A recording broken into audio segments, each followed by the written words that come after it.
Pensemos un momento en la cirugía. Durante casi toda la historia era la última, la desesperada opción. Hoy, en cambio, es una ciencia de una precisión increíble.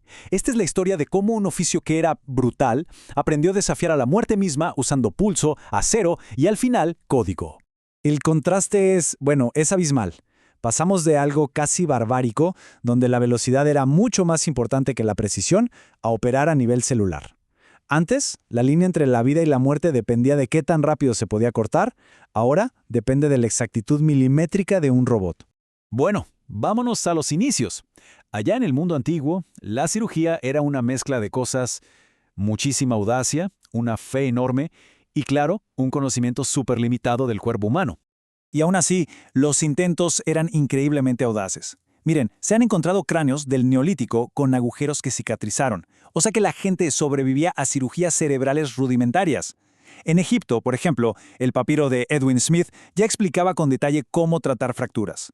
Pero lo que es realmente alucinante es lo que pasaba en la antigua India, donde un tal Sushruta ya hacía reconstrucciones de nariz usando piel de la frente, una técnica que para la época era sorprendentemente avanzada. Demos un salto en el tiempo, a una época donde la medicina formal y la cirugía tomaron caminos separados.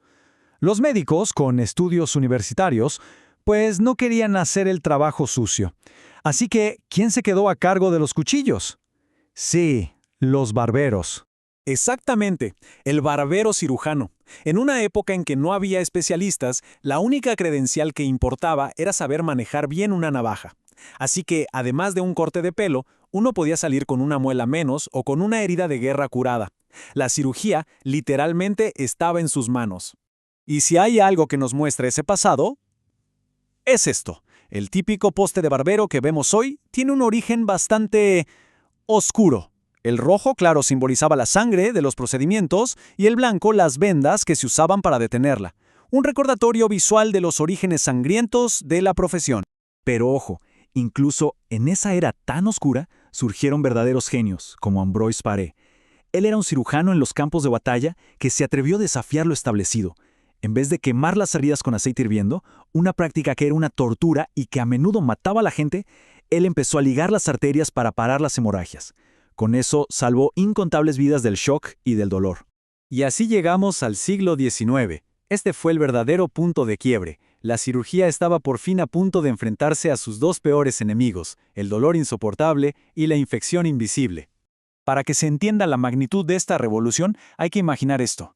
Antes de que existiera la anestesia, una amputación tenía que hacerse en menos de un minuto. El paciente estaba despierto, consciente, mientras varias personas lo sujetaban.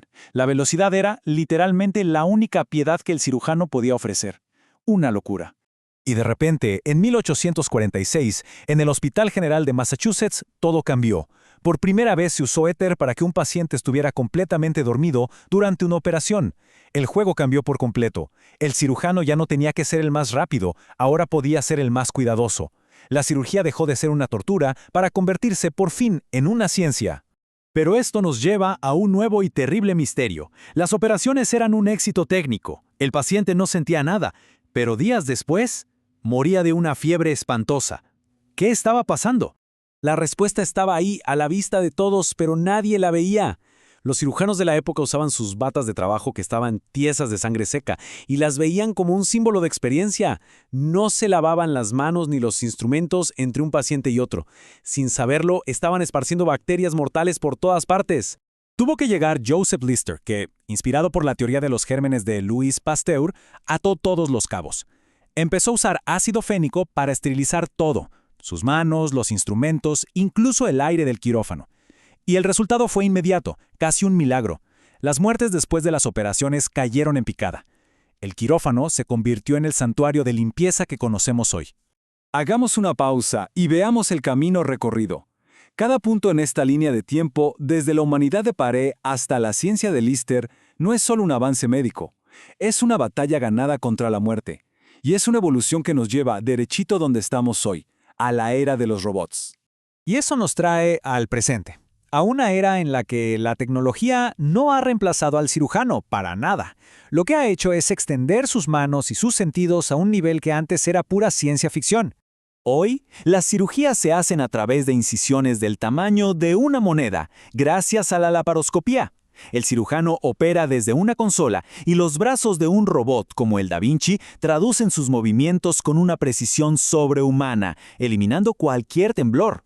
La mano del cirujano ahora puede llegar a cualquier parte del cuerpo de forma estable, precisa e incluso a miles de kilómetros de distancia. Ya vimos toda la evolución del acero, pero ¿qué es lo que sigue? El futuro de la cirugía podría no depender de una mano que corta, sino de algo mucho más fundamental. Y esto nos deja con una idea fascinante, ¿no? La herramienta que define este oficio ha cambiado radicalmente. ¿Cuál será la próxima frontera? Tal vez el futuro de la cirugía ya no esté en manos que sostienen el acero, sino en mentes que programan la luz.